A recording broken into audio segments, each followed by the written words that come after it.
Hello everyone, welcome to BioNOW, the weekly webinar series where we discuss health, wellness, and longevity. I am your host Anirudh, and in this week's webinar, we will explore a common disorder that is estimated to affect up to 15% of the global population and approximately 5 to 7.5 million people just in Canada. Our speaker for this webinar, Dr. Christian Turbide, is one of North America's leading gastroenterologists, a marathon runner, and a passionate advocate for nutritional wellness care. He believes firmly in preventive care and in the body's natural healing abilities. Dr. Turbide is fascinated by the relationship between health, diet, and lifestyle, and he is an avid reader of medical literature on emerging nutritional therapies. As a health advocate, Dr. Turbide believes we need to see a paradigm shift in the way medical care is conceived and administered. So, without further ado, please join me in welcoming Dr. Christian Turbide and let's learn something exciting today. Over to you, Dr. Turbide. Thank you so much, and thank you for the opportunity to present today on this exciting topic, in my opinion, on irritable bowel syndrome. I think that IBS is a poorly understood concept, and I think we need to start the conversation, together as a group to find a final solution and a plan to help people that are suffering from this entity. So thank you again for the introduction. My name is Dr. Christian Turbide. I'm a practicing gastroenterologist at the Foothills Medical Center here in Calgary. I see patients all the time, and I see a lot of people that have IBS. And like a lot of practitioners, I've learned throughout the years, I've been practicing for about 18 years now.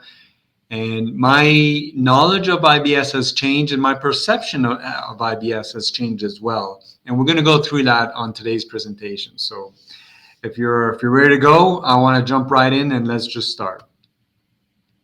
So today we're going to understand the protection mechanisms that are in our gut, and we're going to understand what irritable bowel syndrome is. We're going to define it, and we're going to talk about the intestinal microbiome and its impact on IBS and how it's a driver for a lot of the symptoms related that we see with people that have irritable bowel syndrome. So we're going to define it, and then we're going to talk a little bit about it and in terms of what makes IBS and why do we have IBS. And then we're going to review some of the current literature on how to treat IBS. So before we talk about IBS per se and what it is, I'd like to go over the protection mechanisms of our gut. These protection mechanisms are there to make sure that we have a limited amount of bacteria in the small bowel, and we have good bacteria in our large bowel. Now, bacteria are normal in the large bowel. We're actually more bacteria than human when you look at our DNA components. And our large bowel bacteria plays a huge role in the general components of our health. And us at BioAero, that's what we're working on looking at the microbiome and its impact on our health. For irritable bowel syndrome, there is an impact of the large bowel bacteria, but also the small bowel bacteria. And the small bowel bacteria seems to be driving a lot of the IBS type symptoms. And the protection mechanism that we have already that are there, naturally, they're there to make sure that we don't develop any overgrowth in our small bowel. Now, we're not talking about an infection here. We're talking about a dysbiosis where there's more bad than good. The variety is gone. There seems to be a lot more bad than a general population. And I want you to imagine dysbiosis kind of like bullies on the playground. So bullies on the playground are still technically kids. They're not serial killers or they haven't developed into anything bad yet, but they're still kind of bothering your kids. So that's exactly what dysbiosis is. If we're talking about specific names, we're talking about Klebsiella, we're talking about E. coli. So we're talking about certain numbers of bad bacteria that are causing problems in our gut and in our general, how we feel generally or in our health. The protection mechanisms are there to make sure that these are of low numbers and they're not causing problems. So the bullies on the playground aren't outnumbered. There's a lot more kids around, so they're kind of diluted, and they're not there to cause problems or create havoc. So the protection mechanisms that we have already in place are stomach acid. If we're looking at stomach motility, so like we're talking about, how things move through our gut, we call that peristalsis. So the stomach has a peristalsis, the small bowel has a peristalsis, and also the valve linking the small and the large intestine, which we call the ileocecal valve, also has a contraction and the letting go. We call that peristalsis. So peristalsis, moving things through, keeps things moving, just like a river, right? You want your river to be clear. You don't want it to be a bunch of ponds that are leading to these stagnant pools and having bacterial overgrowth. So movement or peristalsis is an important protection mechanism. Every once in a while, we have a major contraction that starts in the stomach and moves through the gut. We call that the migrating motor complex, or the MMC.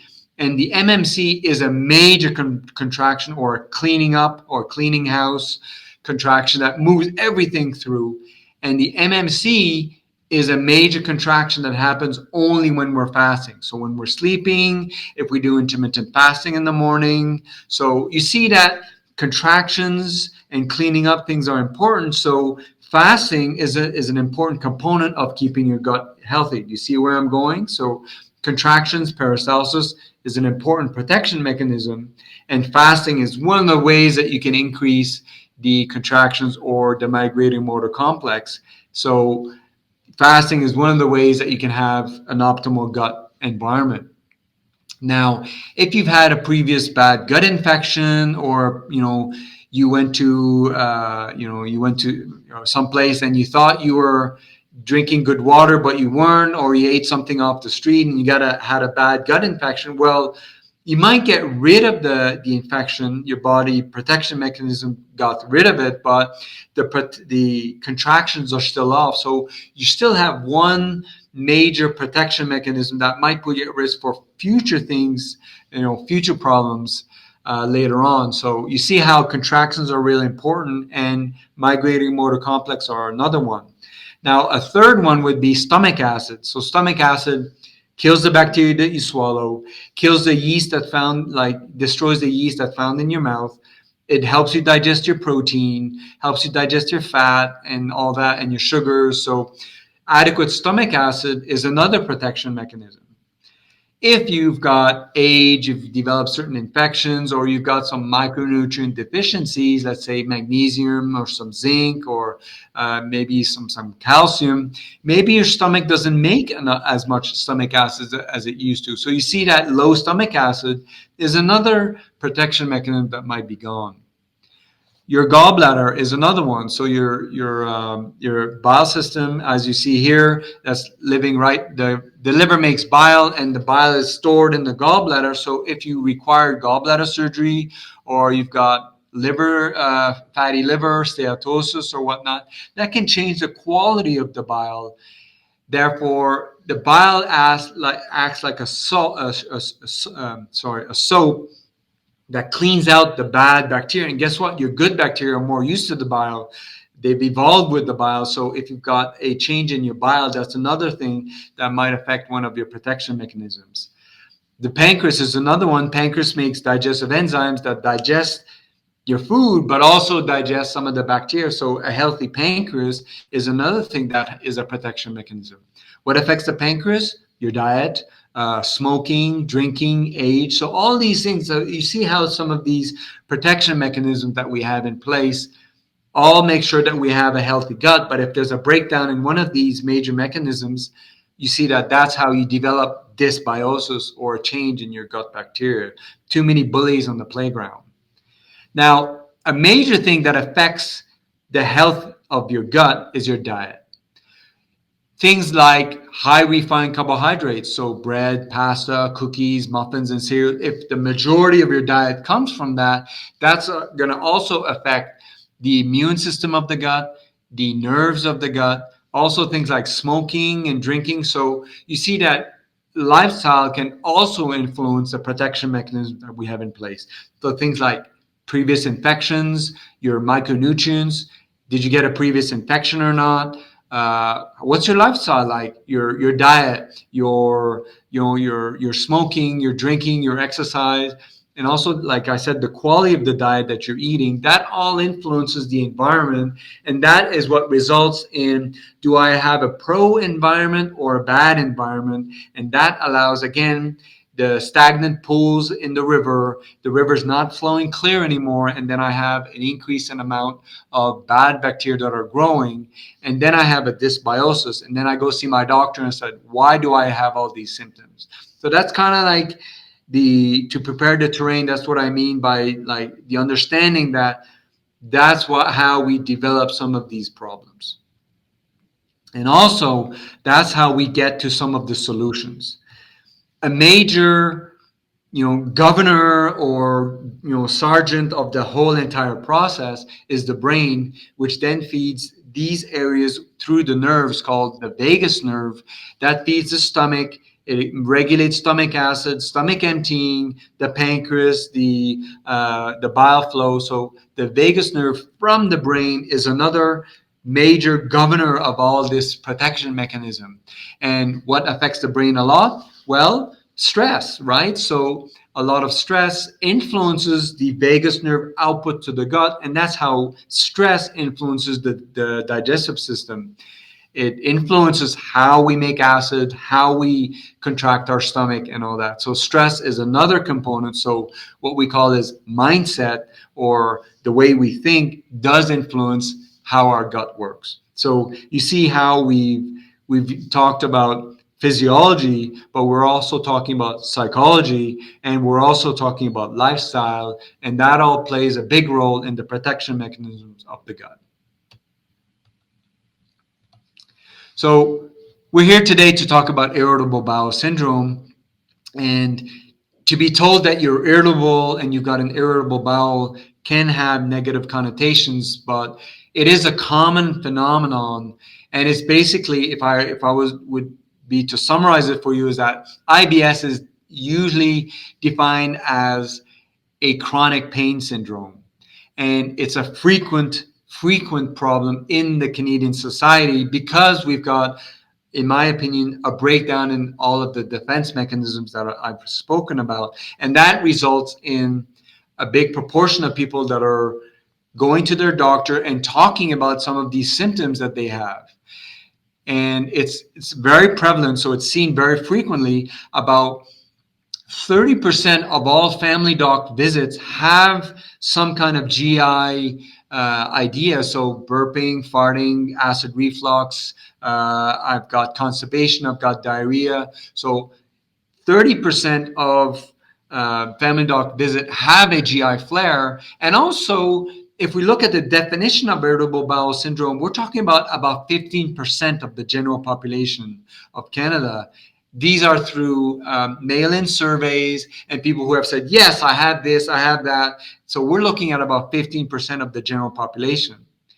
About 3/4 of the people who say they have IBS on these surveys are actually female.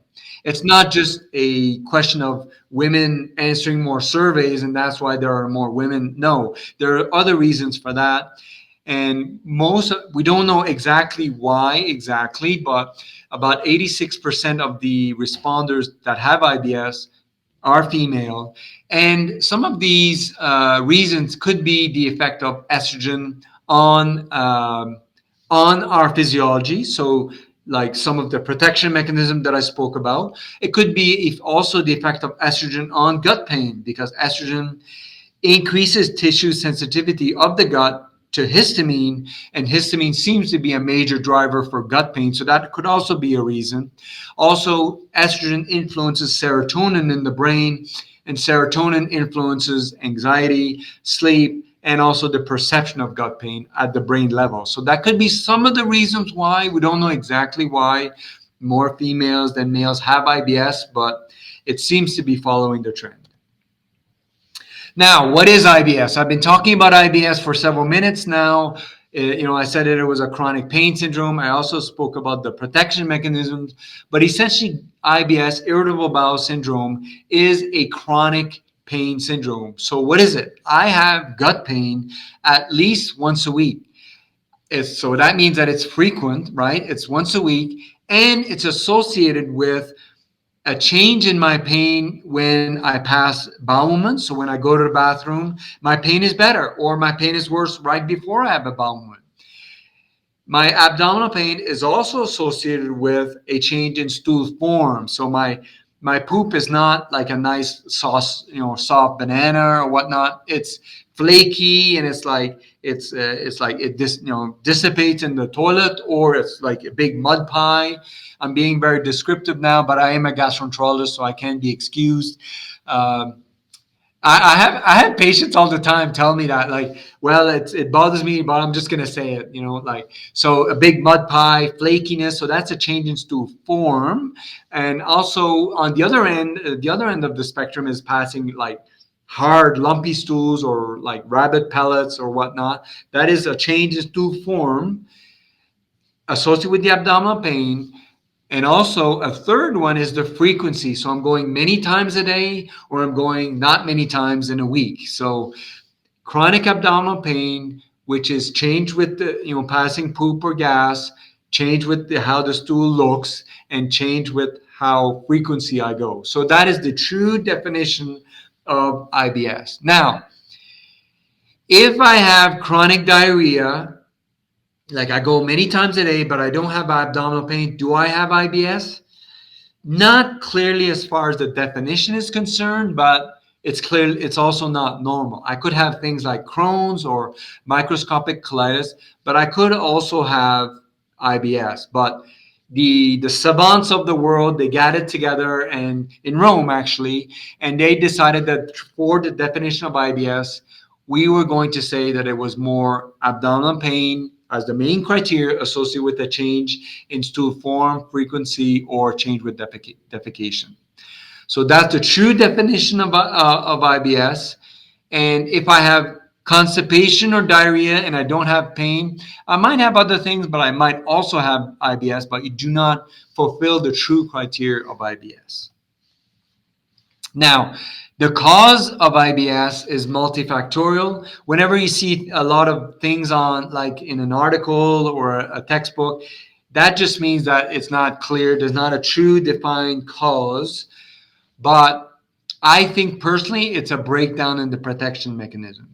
That's, a breakdown in the protection mechanism that then leads to dysbiosis. That is more true if I have diarrhea or an increased amount of peristalsis, or things moving through me. I eat things and then I go. That is more, dysbiosis per se. If I'm more on the slow end and I have more constipation, it most of the time it is dysbiosis. It could be other things too. It could be a change in the biochemistry, which we call like serotonin, which are key chemical messengers. So people with constipation tend to have a change in serotonin more than the general population. And also, if we're talking about constipation, there seems to be more also more difficulty or obstruction with passing poop out. We call that obstructive, or a change in the anal rectum reflex. The anus seems to relax when we're passing a bowel movement, but they also could be anal retentive behaviors due to obstetrical injury, or quite possibly during when you were a child and you were potty training, so you tend to retain things more. So you see that constipation seems to have more different sources than true diarrhea, but the microbiome, the bacteria, seems to be the overwhelming cause that we're on, like, as we're moving forward with our knowledge with this entity. One entity that we do find quite frequently, especially in IBS-D, irritable bowel syndrome with diarrhea, and that's when most of your symptoms are diarrhea. You have abdominal pain, change in stool form, more of the flushy flakiness, and the diarrhea and the frequency. It seems to be more related to a previous gut infection. And guess what a previous gut infection did is that changed the protection mechanisms that we have in place. And one of the best examples for that is Walkerton. So way back in the early 2000s, in fact, in May of 2000, there was a huge rain in Walkerton, Ontario, and there were feedlots for cattle, and their poop actually went into the water supply of because of the huge rains, and the water went everywhere, and that flooded into the drinking system of Walkerton. And there was a huge outbreak of E. coli and Campylobacteria. Definitely, bullies on the playground that cause gut infections for these people. And they noticed that when they followed after 8 years, the people that got infected and then had irritable bowel syndrome, they noticed that some of the things that came back was female gender, younger age, prior anxiety and depression, and a huge, septic or a big manifestation of infection while you were going through it. Now, why would previous anxiety and depression change your protection mechanism? Well, remember the vagus nerve? If you have pre-existing anxiety and depression, that changes the vagus nerve output to the gut. That changes how well you contract. It changes how well your stomach is making acid, your pancreas, and so you see that you've got a major protection mechanism that came down, that is down already. So these are the risk factors for post-infectious IBS as far as the Walkerton Health Study is concerned. So we know what IBS is. We know what, we've defined it. We've also defined the protection mechanism. So what can you do if you do have IBS? Well, first of all, we have to look at what are the red flags. What are the things that it could maybe not be due to IBS? We need to look at family history. Do we have a history in our family of celiac disease? Celiac is present in about 1% of the general population, and it's about 4% of people that have the IBS diarrhea type of symptoms. So if I have celiac disease in my family, you really should get checked. And that is definitely something that it could maybe not be due to IBS, but we need to make sure that it's not celiac disease. Other things that we have to look at in the family history would be Crohn's, colitis, colorectal cancer in a young age, or polyps. So colon cancer, polyps, Crohn's disease, ulcerative colitis, or celiac. These are things that are definitely going to be putting you at risk to have these things. So I wouldn't necessarily just drink, the Kool-Aid and say, "Oh, I've got IBS." We need to take charge of our own our own health, and take responsibility. And even if you have a health practitioner that has said, "Oh, you only have IBS," if you have a family history with these, or you have red flags that we're going to discuss, maybe it's you need further investigation. So what are the red flags? So anyone above 50 years old, IBS is more of a age 30 to 60 age type of diagnosis. So if you have 50 or 60, that increases the risk of having organic disease such as inflammatory bowel disease, Crohn's colitis, or colorectal cancer, or something else going on, thyroid or something. So if you're more than 50, you should get checked. And you should also, like, you are within the colorectal cancer screening age. So that's definitely age above 50. Like I said, family history. People with irritable bowel syndrome don't necessarily lose weight. If you're avoiding foods a lot, through food aversion, you can have some weight loss, but weight loss is never a good thing. So that's something that should be checked as well.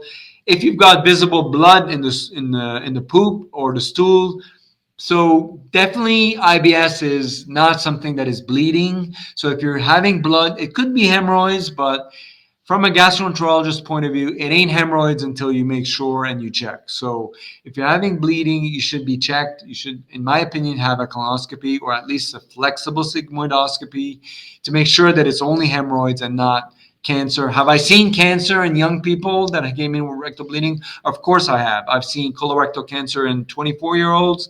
I've seen colorectal cancer in 36-year-olds. So it's not just I'm young. I'm like, if you're having bleeding, make sure that it's okay and that there's not something else. IBS also, because of the melatonin and the growth hormone and the cortisol, IBS should not be affecting you at night. It shouldn't be waking you up at night to have bowel movements. So if you're having bowel movements at night, you should get checked as well. So these are some of the red flags. And also any abnormality on your lab work, so iron deficiency, anemia, inflammatory patterns such as CRP elevation, or a positive test in the poop called fecal calprotectin that is an increase in inflammation or infection. So any lab work that's abnormal should be checked as well. So if you have any of these family history or red flags that I mentioned, I think it would be good to get checked. If you do not have these, I think we can move forward on the IBS suspicion. So if you do have IBS, I think a first step would be, and you do not have any red flags or family history, I think is definitely to look at lifestyle, because you're always thinking about the protection mechanism and you're looking at the vagus nerve input on the gut. That's why at BioAero, that's why we developed a program to help you with the lifestyle, because that's the cornerstone of how we treat IBS. It's through lifestyle with an adjunct of medication if you need it. So definitely things like mindset, which would be looking at how you approach the world. We're all looking at the vagus nerve output to the gut. Definitely working with the coach is, some hand holding. We all need help. We all it's good to talk to someone, and definitely things like relationships have been shown to be really important for your health and also your longevity. So developing a relationship with a practitioner that you feel that you can open up to is really important. Things like cognitive behavioral therapy, things like meditation, things like hypnosis, all of breath work, breathing techniques. Those have all been shown to help with the vagus nerve output to the gut. And guess what? Help with the protection mechanism that you already have in place. So definitely the brain, the vagus nerve, that's one. Lifestyle modifications, we're looking at circadian rhythm. How's your sleep? Because your sleep affects your vagus nerve output. Your sleep also influences your microbiome. It also influences your gastrocolic reflex and how the physiology of your enteric nervous system works. So definitely sleep. We're talking about circadian rhythm here, your light and your dark cycle, so your sleep cycle, your eating and fasting cycle. So looking at your eating window, maybe fasting a little bit in the morning. Why? Because fasting is a protection mechanism of your gut. It induces migrating motor complex. It induces cleaning up mechanism. Remember that you can't be digesting and cleaning at the same time. So fasting is definitely one of the things that we can do to help the protection mechanism. If we're looking at circadian rhythm, we're looking at light and your dark cycle. We're looking at your fasting and your feasting. And third, we're looking at your physical activity earlier in the day and your resting cycle. So we all need time to rest. We all need time to repair. So definitely looking at that cycle as well. Diet, I've spoken about diet. I think working with a coach or a nutritionist or a dietitian is really important. There are certain diets out there that have been shown to help IBS, definitely FODMAPs, so things that are healthier or easier to digest. We're looking at, working with a coach, things that are, easier to digest, and then re-implementing these things in your diet. Things that you can do would be a 2-week non-dairy trial, milk, yogurt, and cheese. So lactose, casein, and whey, all three things can influence your gut physiology. And I find that dairy is mostly associated with constipation, also acid reflux, but we're looking at, acid reflux, in my opinion, is mostly gastric emptying, and it's not necessarily stomach acid production. A lot of practitioners do give acid reflux or acid pills, but I think one of the major protection mechanism is stomach emptying. So working on stomach emptying is one of the ways that you can improve acid reflux. So circadian rhythm, having a nutritionist or a dietitian coach help you with the diet. Dairy free. You can try low gluten or dairy free and see if that is things that can help. There's other things too. There's a lot of diets out there. There's like candida, low candida diet. There's also low fermented food, low fermentation diet. So there's things out there. So it is a bit of a minefield. So I think working with a coach would be the best way to go with that. Some of the medications that practitioners can use for IBS. Well, we can definitely look at the abdominal pain. We can look at the antispasmodics. I think a good antispasmodic is peppermint oil, especially enteric-coated peppermint oil. That bypasses the stomach. It doesn't increase the acid reflux, but peppermint oil is a good antispasmodic, so it helps with the pain. The number needed to treat is 2. So that means that 2 people need to take it for 1 person to help with that. Doctors often prescribe antispasmodics called Buscopan.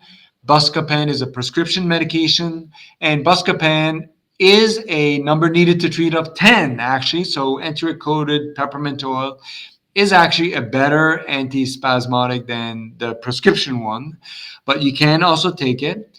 Dicetel is another brand name that you can take.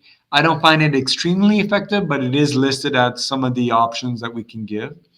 We can also take, for abdominal pain, antidepressants, so either amitriptyline or Elavil, or SSRIs or serotonin reuptake inhibitors such as Paxil, Luvox, or some of these antidepressants. And what the antidepressants do is that it actually change the pain threshold in your brain. So you do not think about pain as much and you don't feel the pain as much. So those medications are some of the options that your practitioners might do. For the irritable bowel syndrome diarrhea patients, we can look at antibiotics called rifaximin. Rifaximin is an antibiotic that is health can approved for IBSD. Now, antibiotics, remember I spoke a lot about bacteria and whatnot and dysbiosis. Most antibiotics out there are going to treat the bad and the good. So they will affect your microbiome. There's certain microbiome, healthy microbiome that doesn't come back as much after a treatment course for antibiotics. That's why I think it's important to look at your microbiome after antibiotics. Rifaximin is a bit of a different antibiotic though. It's not absorbed and it's fat soluble, which means that it's mostly active in the small bowel. And rifaximin has been shown to not be that effective in the large bowel, so it actually doesn't influence. It's the only antibiotic in my knowledge that doesn't influence the microbiome in the large bowel. So it doesn't work at like other antibiotics. So that's why it's more of a small bowel sniper, which is where we see most of the small bowel dysbiosis. That are the main drivers for our symptoms of the bloating, the abdominal pain, the changes in the diarrhea and whatnot. And that's why rifaximin was approved for irritable bowel and diarrhea. Rifaximin is not the only option for changing the microbiome in the context of IBSD. Going on a carnivore, very like low, no sugar diet. So carnivore is basically eating meat and organ meats and not having any sugar at all. Well, of course, if you don't take any sugars, you won't be feeding the small bowel bacteria or the dysbiosis that I spoke about, and that's why you're going to feel good. However, long term, as a gastroenterologist, if we're thinking about the microbiome, I'm not sure if carnivore long term is a great option. So it might bring you to something better. But I think, again, working with a knowledgeable practitioner or coach to help you to come back After that would be a way to go. You can also try elemental diet, which is basically a powder that is fully absorbed by the small bowel and doesn't influence the dysbiosis. So there's basically no sugar. It gives you all of the nutrients that you need. That's called an elemental diet. That's also been shown to help with the small bowel dysbiosis. And there's naturopaths, or I use certain nutraceuticals as well. Things like, I've already mentioned the peppermint oil, but things like emulsified oregano oil, or things like curcumin or berberine or boswellia.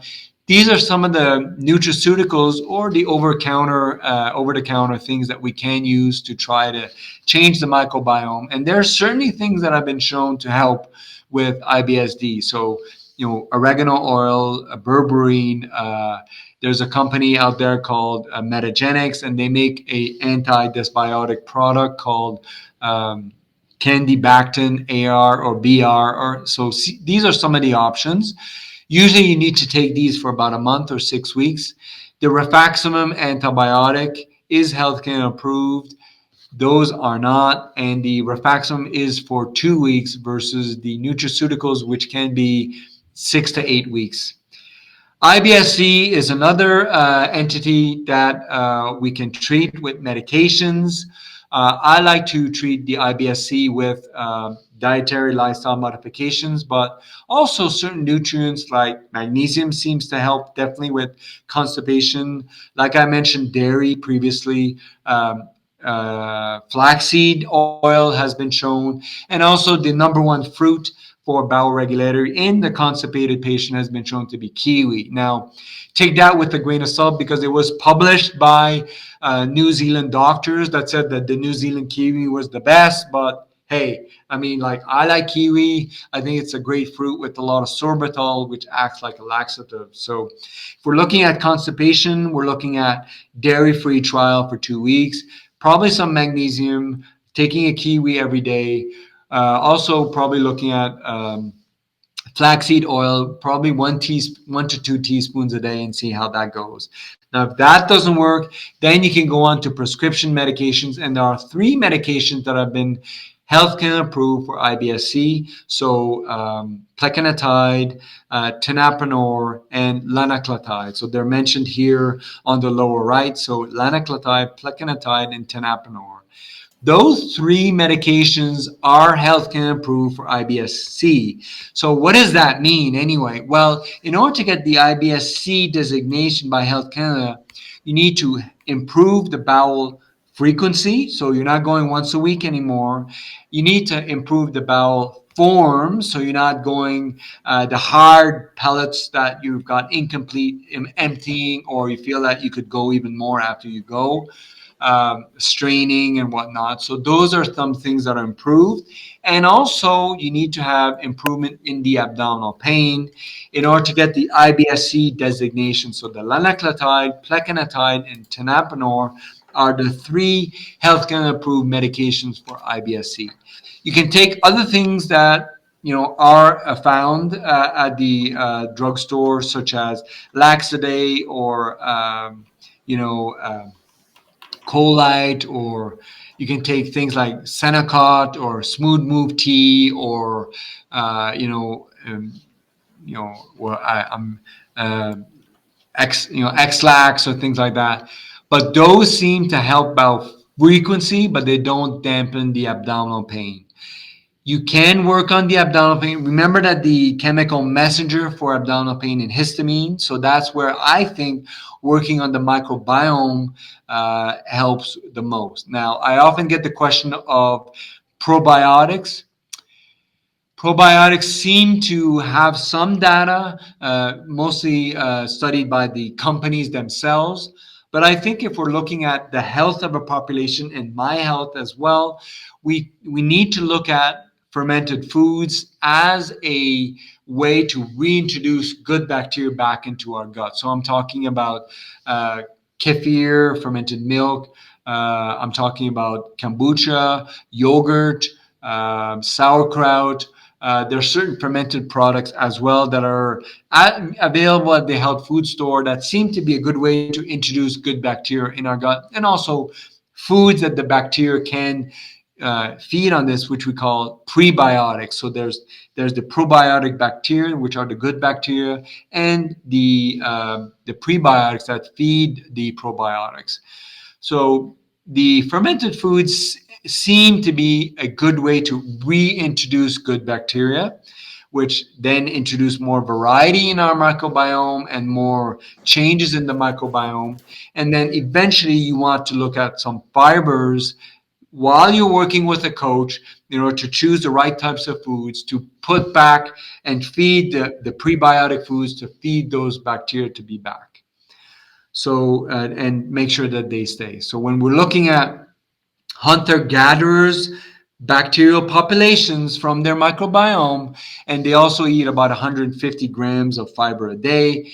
If you're looking at the hunter-gatherers population and you're looking at a New York City gamer type of person that's taken a lot of antibiotics, what we're noticing is a big change in the variety. So a lack of variety and a lot more of these dysbiotic or bad players that are found. So we need to move back more towards a hunter-gatherer, more variety and less of the bullies on the playground, or at least those bullies seem to be diluted within the playground of a lot more kids.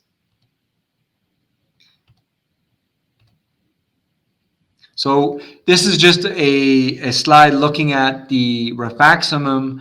Like I mentioned, it's poorly absorbed, and it has been shown to decrease the bacterial amount in the small bowel, which is where we want to target the IBS, or dysbiotic type of bacteria.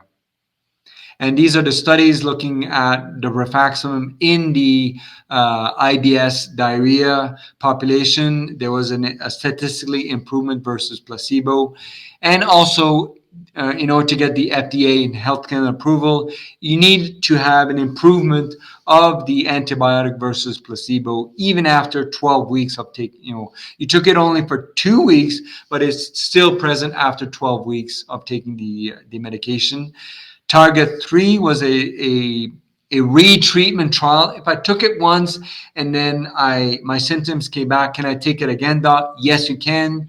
This is the study that looked at the retreatment trial, and that's where the repeats were authorized. So you can take the medication. You can take it up to twice in the same year again. Very little side effects. And these are some of the medications that I mentioned: the tenapanor, the linaclotide, and the plecanatide. And these medications are very poorly absorbed through the gut, so they stay in the gut as well. And they induce more water, but also they seem to dampen the pain fiber response. And that's how they got the Health Canada designation for IBS-C. So again, we spoke about the defense mechanisms that we had in place. We spoke about the definition of IBS, which is a chronic pain syndrome. But if you have diarrhea and constipation, you can also have IBS, but to true to form, the true definition of IBS is a chronic pain syndrome. We think that the major driver for that is a drop in the protection mechanism that we have. Also, a break in the protection mechanism can come from a previous gut infection. It can also be, not always, but it can be stemming from a previous anxiety or depression. And again, that's brain chemistry working on the vagus nerve that breaks, is a breakdown in protection mechanism of the gut. Chronic pain, change with defecation, stool form or frequency, that's the definition. The alarm features, family history. We're talking about celiac disease, Crohn's, colitis, colorectal cancer, or polyps. You develop these symptoms before the age of 50. You don't have any blood. You don't have any weight loss. You're not going at night. And you don't have any lab abnormalities. So that's the definition of IBS. You do not have any red flags. What can I do? Lifestyle modifications. Think about the health coaches that we have, and here at BioAero, we've developed a program to help people go through that, and that's why we think that hand holding is really important. and also helping people, try to navigate through all of this to help them go, to move through the mindset approach, through the dietary approach, through the nutraceuticals approach, and even see a doctor if they need to get the specific medications that they need in order to bring them through that and make sure that they come on the other side of the threshold feeling better, being validated, and also having overall better quality of life. I'd like to thank you. And if you have any questions in regards to IBS or anything that we do at the BioGut Clinic, please, I'm open to any questions. Thank you so much, Dr. Turbide. We're grateful for you sharing your wealth of knowledge with all of us today. I'm definitely more informed and aware about the condition than I was about 30 minutes ago. And we'll just be taking questions from the audience now. Please use the chat box for asking questions or request to unmute if you'd like to use your microphone. Thanks. Okay. Okay, so Meenal from the audience says, thanks for the great presentation. And Francisco would like to ask a question. Just a second. We have a question from Anmol Kapoor for you. So Anmol says, thank you. What's your opinion on supplements people take for IBS? Yeah, okay, so that's a loaded question, and thank you for that. So people often, go to supplements to help with their symptoms, but let's not forget the major premise that supplements are there to supplement a healthy lifestyle. So please do not go to supplements until you have your lifestyle in check. That being said, I think that a lot of disease entity, or I think a lot of issues that we have now or that we see in society are due to micronutrient deficiencies, and it's very hard to eat a healthy nutritionist diet. So I think that uh, key nutrients are important, and I think micronutrient deficiencies are a big driver of how we feel and how we think and some of the disease entities that we have. Of course, it's not the only thing. We do have genetic mutations, we do have genetic susceptibilities, but there are some genetic susceptibilities that can be overcome by certain key nutrients. If we're just looking at the MTHFR genetic mutation where you do not metabolize folic acid well, you can take the methylated advanced form of folic acid and you just bypass that genetic mutation problem. So knowing the problem from the get-go, I think, is important as this is, I'm at risk or I'm genetically susceptible for that. And then working with key nutrients. So some key supplements that I think would be definitely, knowing your nutrient level and then taking key supplements. I think magnesium for IBS-C is important. I think magnesium in general, even if you have some diarrhea, you can be low in magnesium. So I think magnesium is a key component. Also, magnesium helps with anxiety. It can help with sleep. It can help with muscle cramps and blood pressure. So magnesium can do a lot. So I think that's a key one. Taking too much magnesium or poorly absorbed magnesium can give diarrhea. Zinc is really important for bowel integrity. We call that leaky gut on the internet, or we in medicine call it intestinal permeability. So zinc is really important to keep the gut integrity intact. And patients with IBS have been shown to be low in zinc when you're looking at intra-tissue nutrient level. Also, diarrhea can be helped with zinc. So definitely zinc. Zinc has other things too. Zinc can help with testosterone. Zinc can help with the biliary system to excrete excess estrogens or estrogens coming from the environment. So zinc is really important for that. Iron, if you're low in iron, that's definitely another one. Iron plays a role as well as magnesium in probably about 250 different biochemical things that happen in physiology that happen in the body. So, knowing your iron levels are really important. Uh, I spoke about enteric-coated peppermint oil for spasms. I think that working with key nutrients such as like dysbiotic ones, such as probably taking emulsified oregano oil, the berberine that I mentioned previously. I think taking anti-fungal can help if you have a lot of fatigue or you tend to eat a lot of refined carbohydrate diet after you've worked on your lifestyle modification. So natural antifungal supplements would be things like lauric acid from coconut oil, or there's other ones as well. I'm thinking about so it's like omega-3 supplements could help. So basically, there are some antifungals out there that have been shown to decrease the total amount of fungus in the body. Activated charcoal helps with if you have a lot of toxin buildup.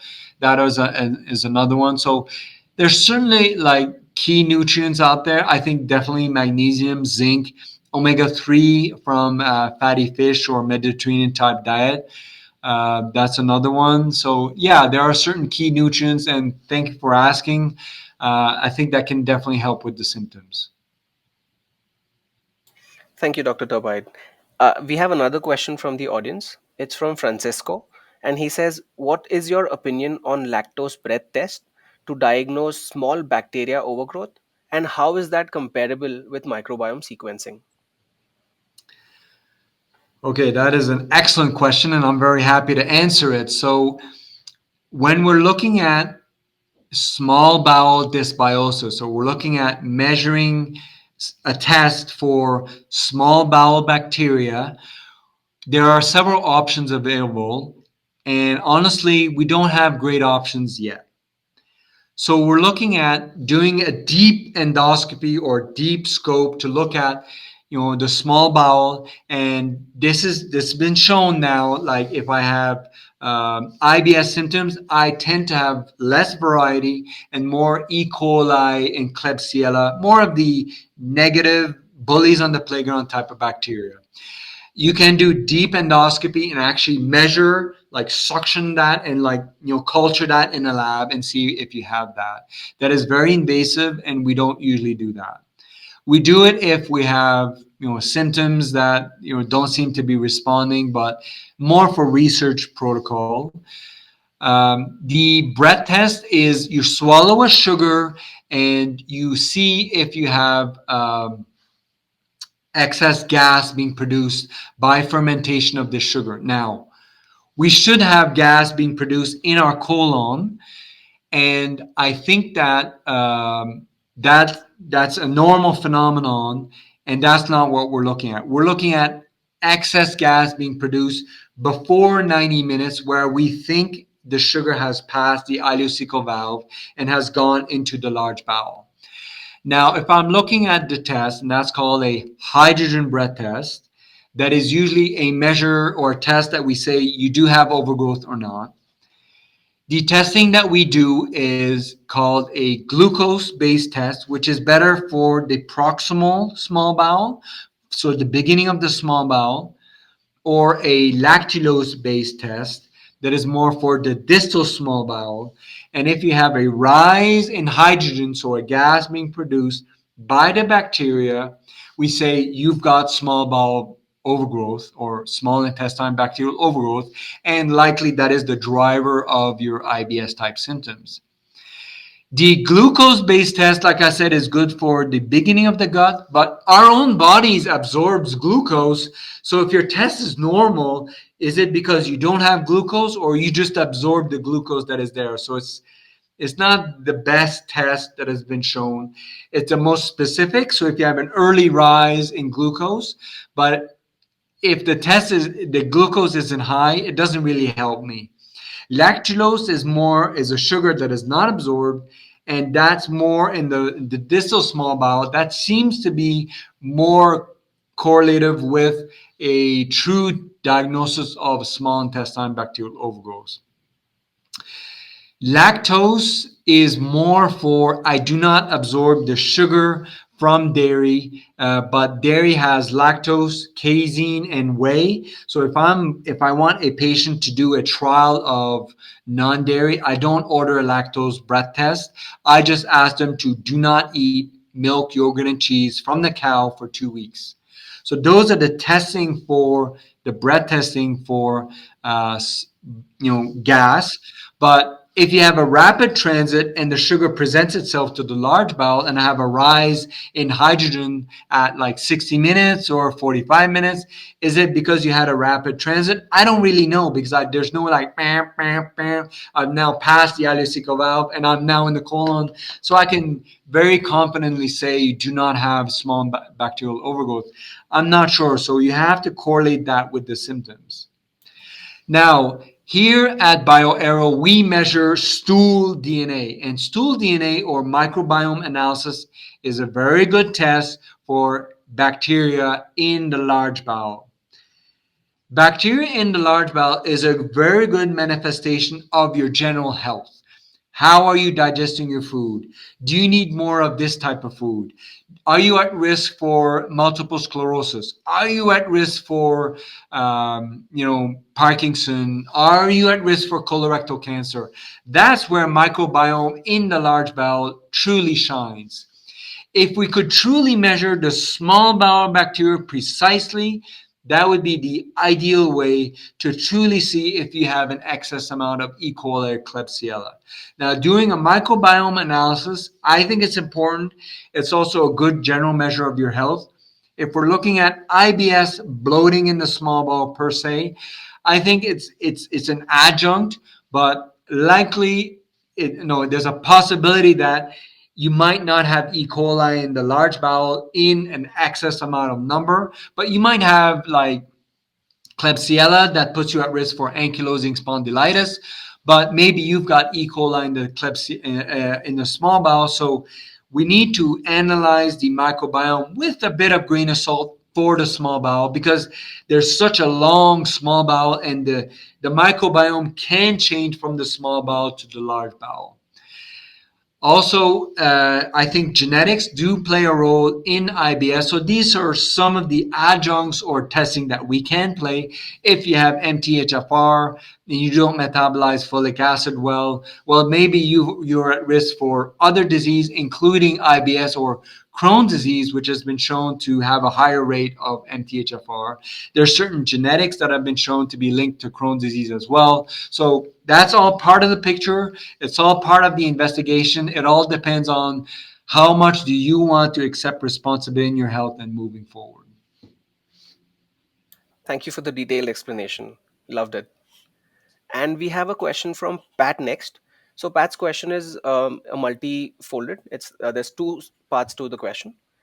So Pat says, what if one's symptoms do not fall into any of the IBS categories? And is there a test for gluten intolerance? Okay, so these definitions are general guidelines. And it's just how most people go. Most people do not have abdominal pain, bloating. They mostly go once a day. So if you're outside of that, you might want to look at that.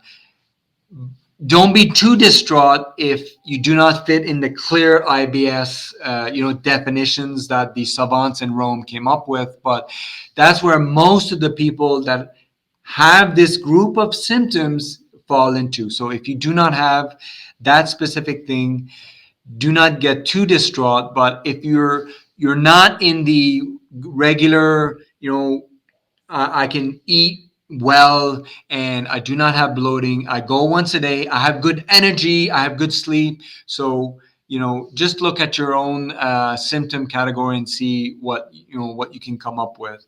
But this is a general guideline for how most people with this syndrome feel, and it's not rigid per se, but it is how doctors work. Doctors work with a certain grocery list of, do you have this or not? And also, we can move forward with a positive diagnosis of IBS if you do have these symptoms. And also, lo and behold, insurance like disability or whatnot, if you fit in the criteria, then you can move forward with the syndrome definition and have some prescription medications. Now, the second part of the question again. Second part of the question is there a test for gluten Oh intolerance? yeah, yeah. I'm sorry. Yeah, I remembered it No when you problem. were going. So celiac disease is a three-part thing. There's the genetic susceptibility, which is a genomics test. Do I have the gene or not to put me at risk for celiac?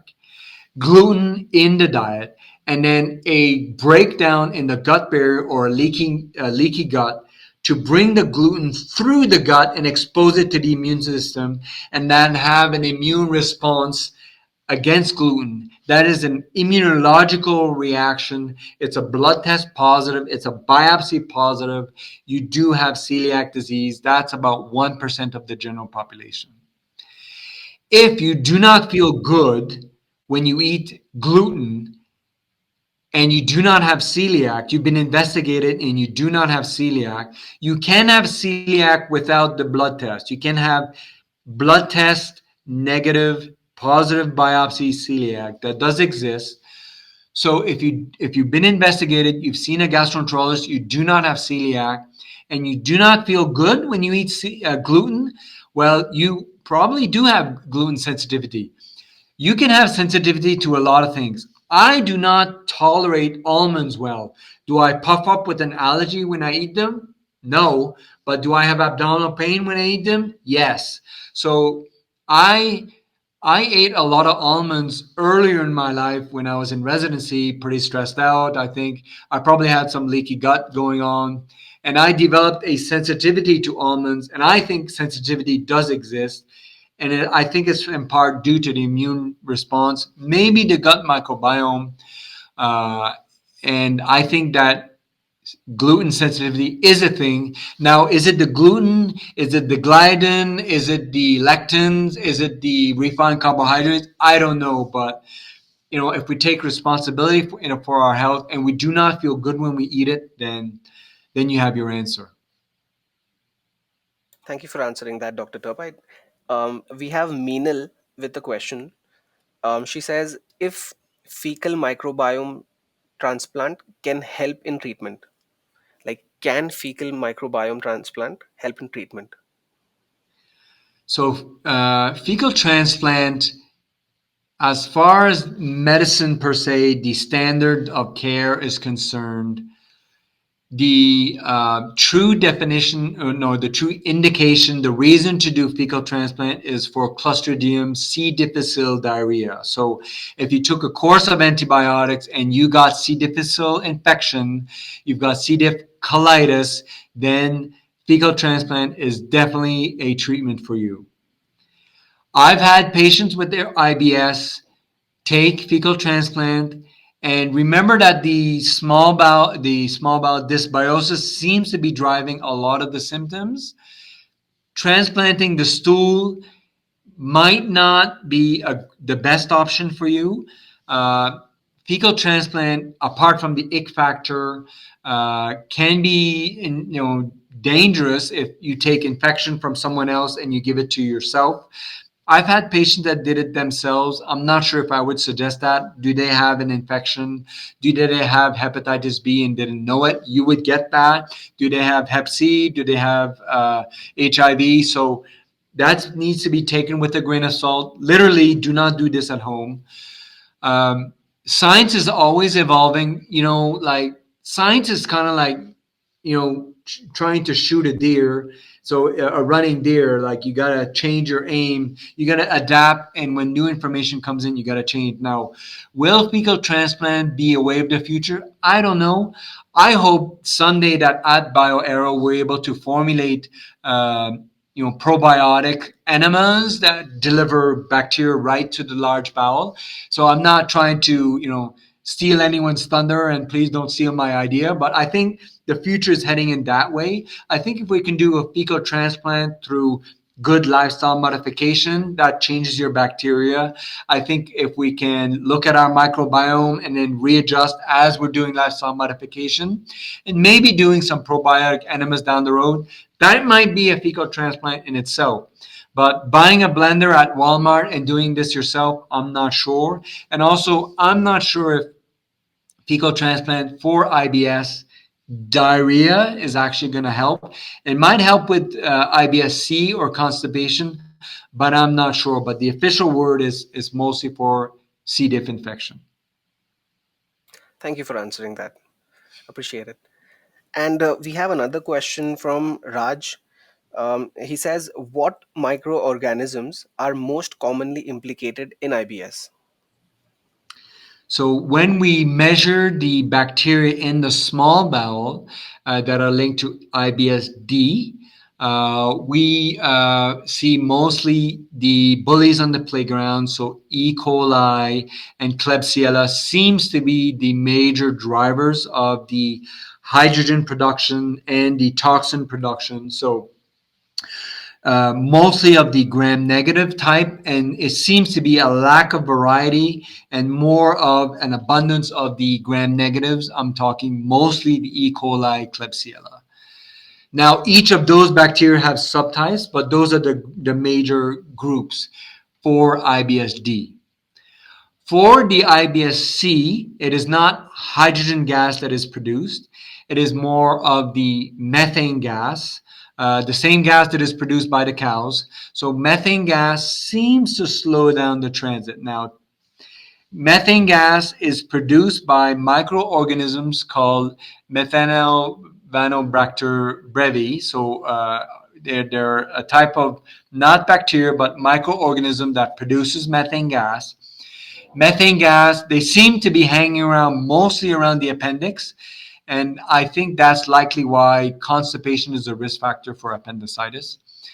But methane can be produced throughout the gut, so we do not call that colonic production. We call that intestinal methane overgrowth.